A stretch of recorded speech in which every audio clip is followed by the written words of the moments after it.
প্রিয় শিক্ষার্থী, তোমাদের সবাইকে ওয়াজিহা স্কুলের ফেসবুক পেজ ও ইউটিউব চ্যানেল থেকে স্বাগতম।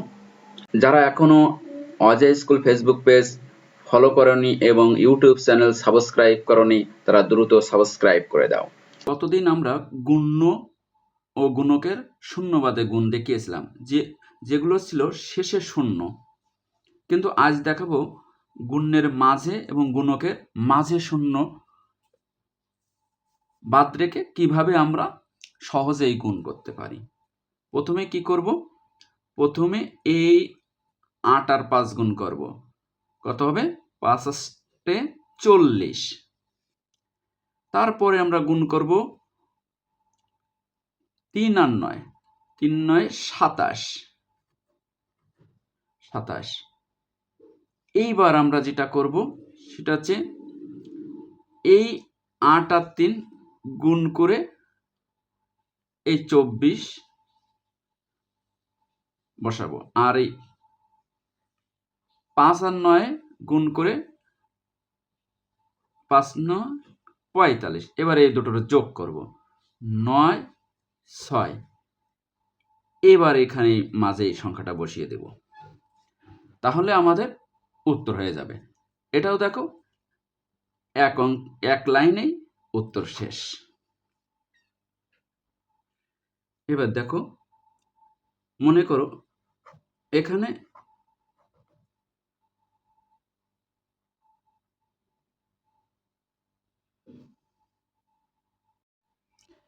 এবার যদি মাঝে ২ শূন্য থাকে গুণ্যের এবং গুণকের, সেক্ষেত্রে কি করব? আবারও এটা করব ৫ ৭ ৩৫ আর ৬ ৮ ৪৮। এবার এর ২টা করে শূন্য, আগে তো একটা করে শূন্য ছিল, তাহলে এই দুটো শূন্য অতিরিক্ত আছে, এই ২ শূন্য ২ পাশে বসিয়ে দেব। এইবার আমরা কি করব? এই দুটারে গুণ করব, ৬ ৭ ৪২ আর ৫ ৮ ৪০, যোগ করলে হয় ৮২। এই ৮২ এখানে বসিয়ে দেব, তাহলে আমাদের উত্তর হয়ে গেল। এভাবেই কিন্তু আমরা করতে পারি।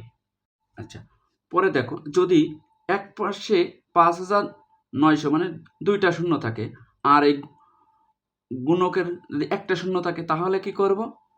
তাহলে আবারও সেই একই নিয়ম, প্রায় ৯ দুগুণে ১৮ আর ৫ ছকে ৩০। এইবার আমরা এই দুটো গুণ ৬ ৯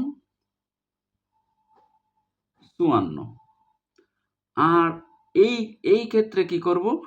এই যে ২ এর সাথে এই ৮৫ তখন গুণ করব, ৫০ দুগুণ ১০০, এই যোগ করব ৫ ১। এবার এটি বসিয়ে দেব, আমাদের উত্তর সঠিক। ধন্যবাদ সবাইকে ওয়াজিহা স্কুলের ফেসবুক পেজ ও ইউটিউব চ্যানেল থেকে ধন্যবাদ।